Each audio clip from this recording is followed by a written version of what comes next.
Hey guys, and welcome to the FPL Tips YouTube channel for yet another video in the Not Sitting on the Fence series. In this video, I will be taking you through some of the key questions that were raised in our Instagram poll, and will have a clear side that I will take without sitting on the fence to help you make your decision in Game Week 13. It's slightly later than what I expected to record this video because I had a cold and a cough over the last couple of days, so I was not able to record. So apologies for that, but this will be put up just a few hours before deadline. And if you're still not done with your decisions, you could find this useful and go ahead with it.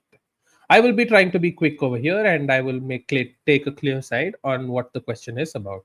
And now let's start with the first question, which is it time to sell Erling Haaland? I think this is a question which we have been repeatedly looking at for the last 4 weeks, and yeah, I mean, it's not easy holding him without captaining him. Is It's been a constant answer from me, and I've also recorded an earlier video this week of the preview for Game Week 13, where I was discussing in depth about how many of the other assets in the premium category are important. The like so-called big hitters are pretty important over this steep period of time. Palmer and Saka have incredibly good fixtures. Salah is seen like a must right now because of how he is hitting with his form. And then you can have Isak, Bruno Fernandes, who are also pretty good players team for their teams in their prices. So with that being in mind, Haaland is a sell, I think, at this point, because I don't think I will be personally recommending him as the clear choice captain for the next 4 to 5 weeks. I think his fixtures are good; they're middling, and I mean, he has his numbers right. He's the one who's still highest for the underlying data, expected goal conceded. But more and more people are removing him. That's because of the price tag. It's purely because of the price tag. And in these fixtures, although he might get his goal or two, I think there are other good captainable assets who you can bet against Haaland. And given the current form of Haaland, I don't think you can, like, two things why you can bet against him given the current form. Not too many people will be captaining him as well. There will be other captains who are probably more popular, which has not been the case for most of the time since Haaland has come.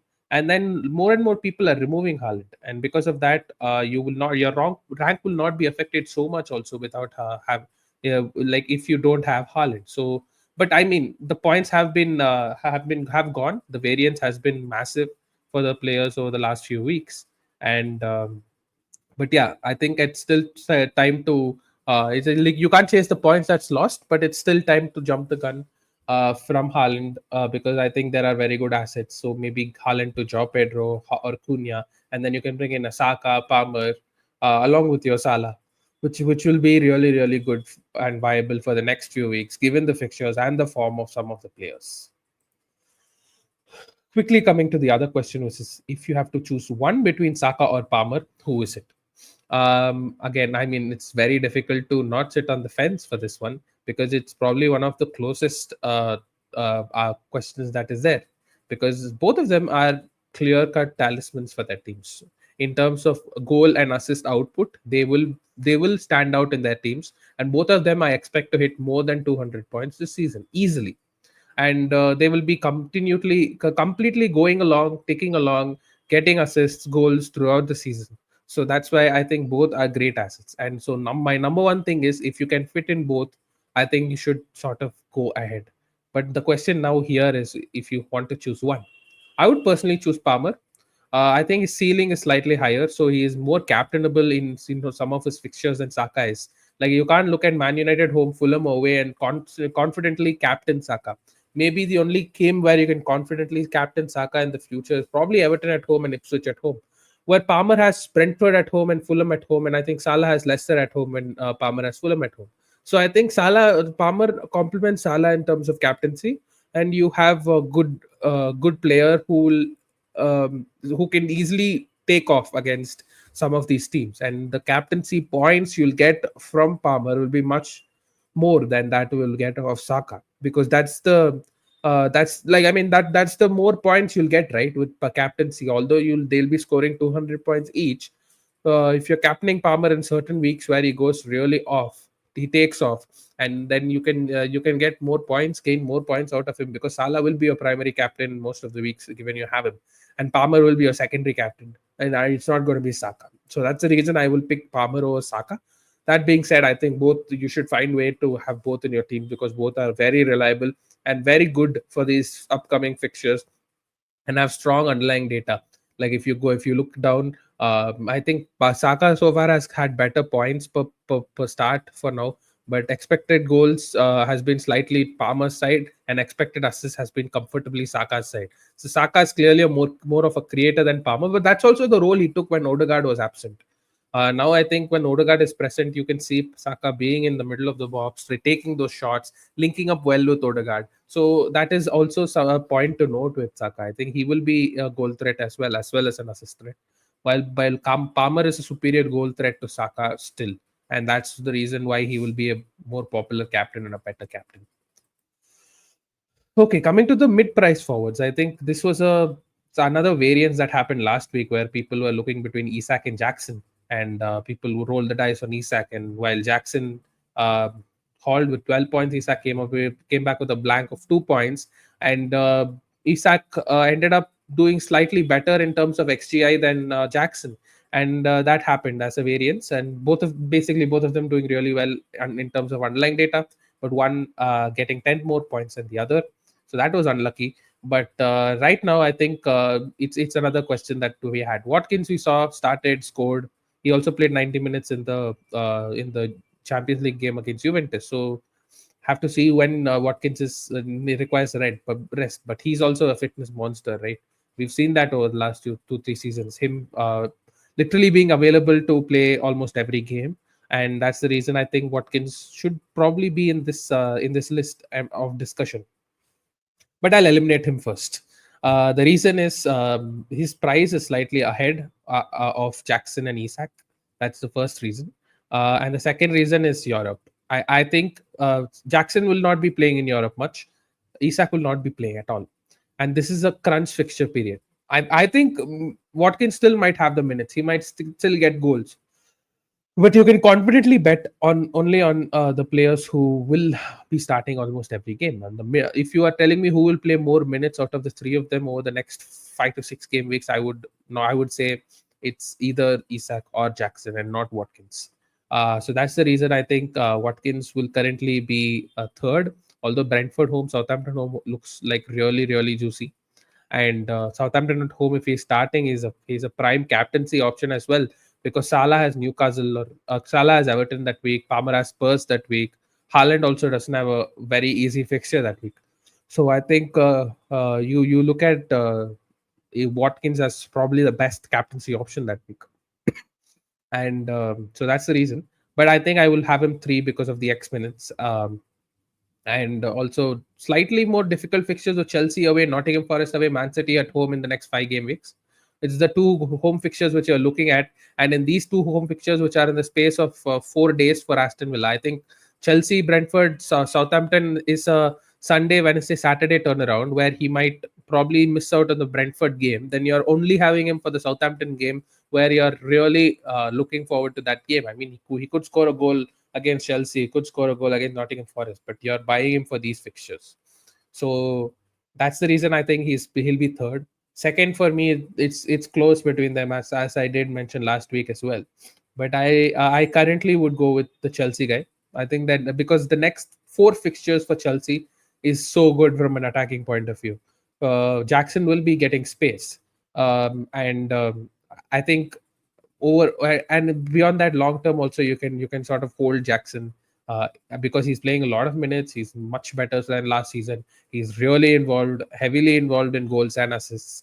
His link up with Palmer is very good. His underlying data is probably the best out of these in the last 6 game weeks. He has had big chances, which are 12 big chances. Minutes per baseline bonus is much better than the other two. So he is like 10 minutes per baseline bonus point, while the other have 26 and 21, which means the bonus is high with Jackson. Um, and yeah, I think he is a very good asset right now to hold.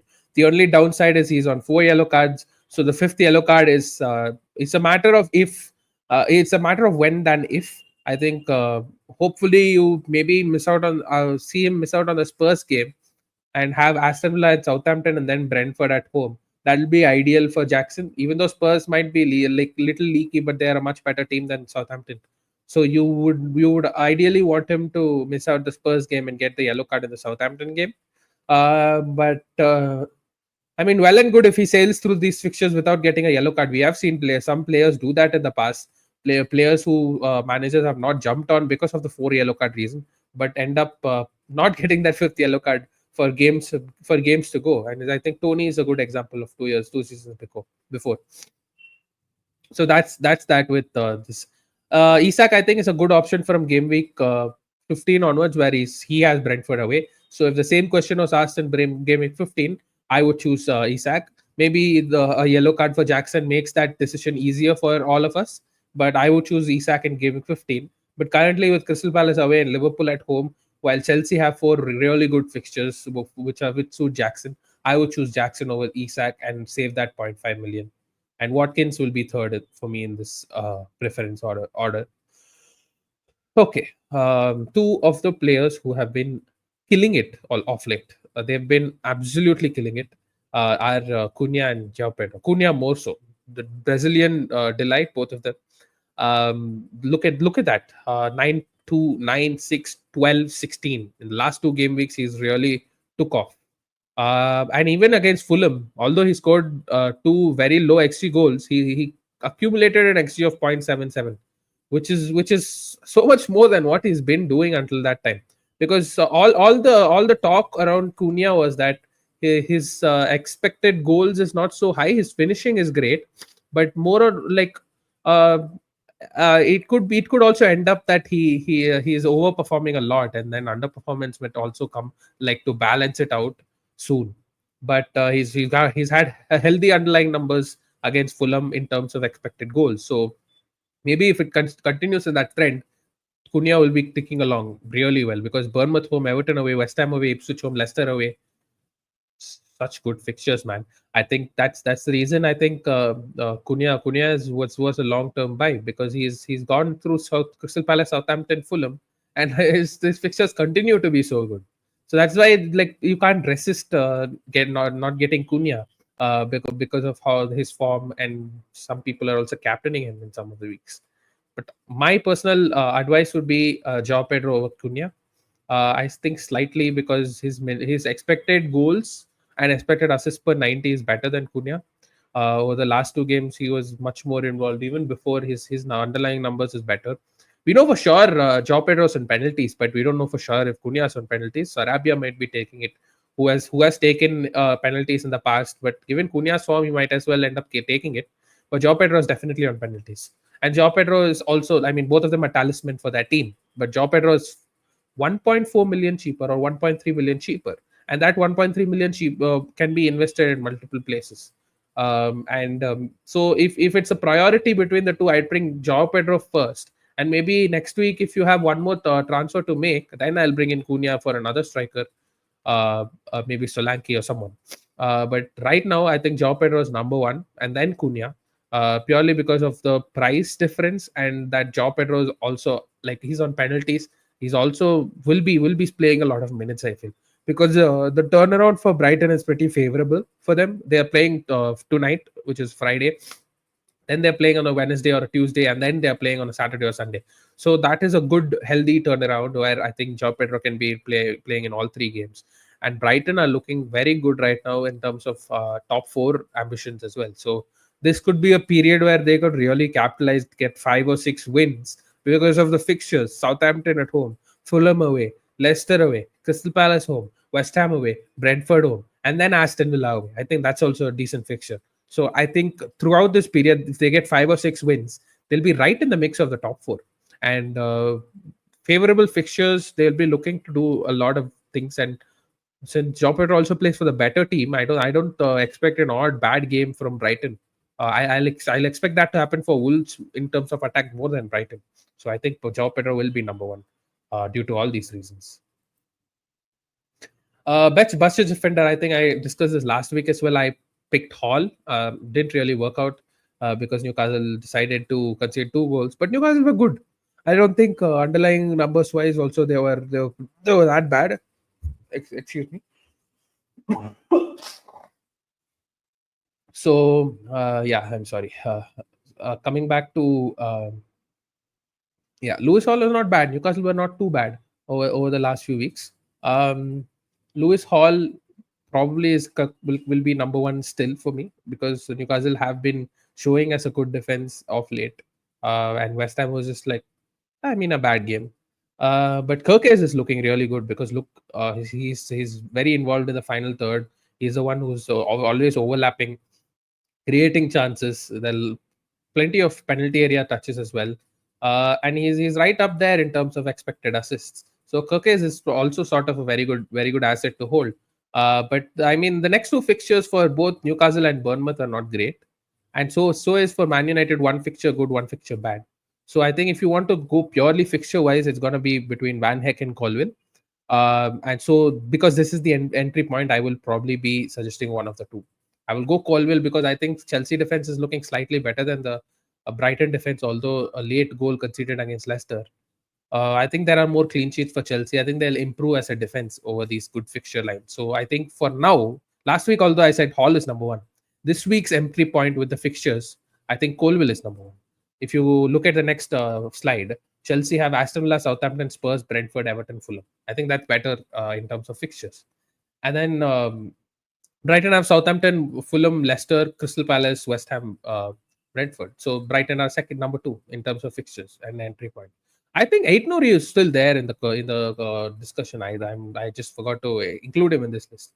He's still there in the discussion with the fixtures coming up. So Aitnori could also be there as number three in terms of his fixtures. Um, and then I'll go to Kirkes Hall and Mazrai. I think I'll still take a look because of Man United's fixtures as well. After Everton's Arsenal, Nottingham Forest, and Man City, and then Bournemouth and Wolves are not, and Newcastle are also not great from an attacking point of view. So I'll wait. I'll wait for Man United and then I'll bring them on later. Currently, I think it's Chelsea defense. Colville is number one out of this list. It's between coin toss between Van Heck and Aitnuri, and number two, I think I'll just put Van Heck ahead because he plays for the better team, more chance of keeping a clean sheet. Aitnuri, I think, is an attacking threat, which I do like, but yeah, I'll just pick Van Heck slightly above him. Then Kirkes, then Hall, and then Mazroy. That will be my list. And finally, Gameweek 13 captaincy. It's been a very popular discussion all of week because Brighton, Joe Pedro has Southampton at home, Mbumo and Wisa have Leicester at home.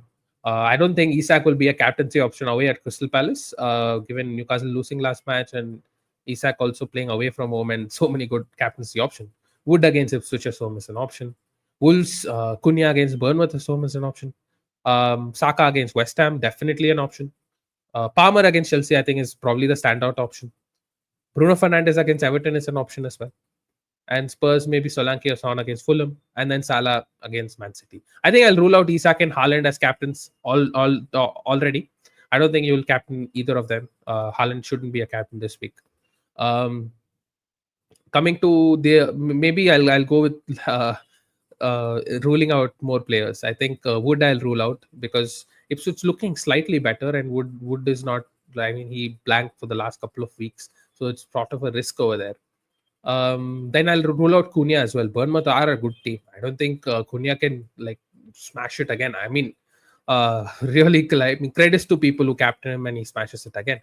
But I just feel like he might get a goal or an assist and get bonus points, but the ceiling is not.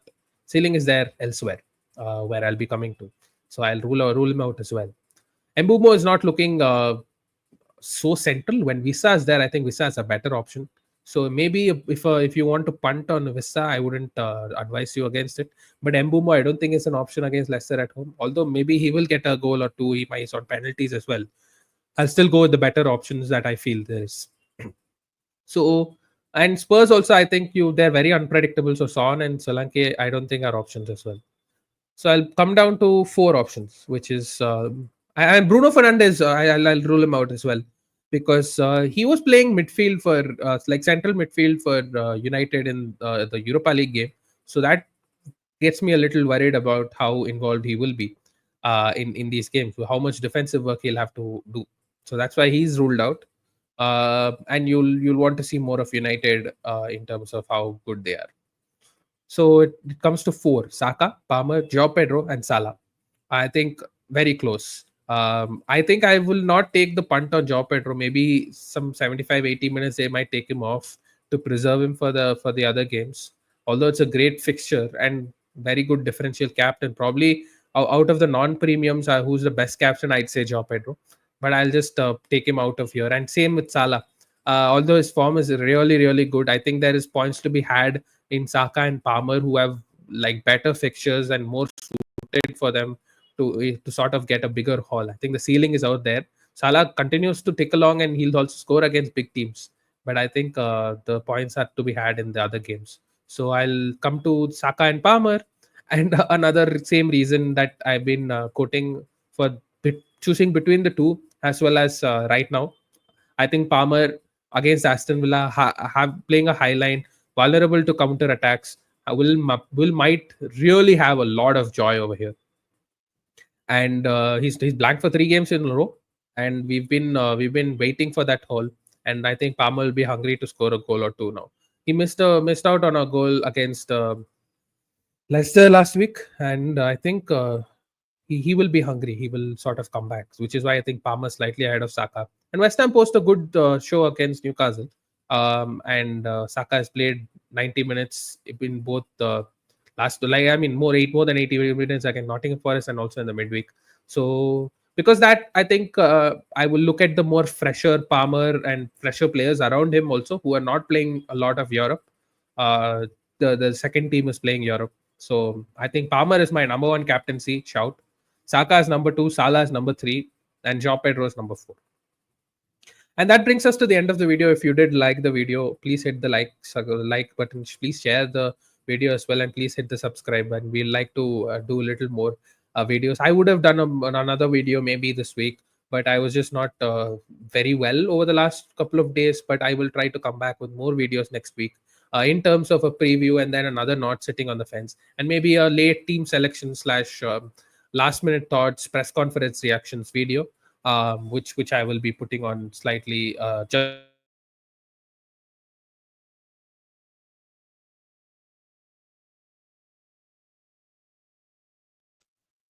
And I'm Akhilesh, signing off from the FPL Tips YouTube channel. Cheers.